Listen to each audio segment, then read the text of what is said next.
Rồi, hello mọi người, thì khi mà sắt của chúng ta nó hở lớn như thế này ấy, mà chúng ta không có cái sắt 6 hoặc là sắt 8 để chúng ta đắp vào cái lỗ hở như thế này, thì chúng ta sẽ phải dùng tới lõi que hàn hoặc là giấy kẽm để đắp nha mọi người nhé.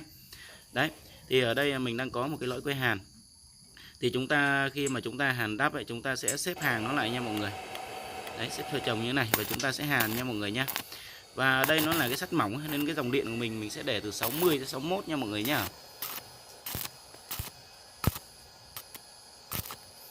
Và khi hàn ấy, thì mình sẽ hàn đẩy từ bên cái sợi dây kẽm để đẩy sang bên cái sắt nha mọi người nhé. Tại vì sắt này nó khá là mỏng.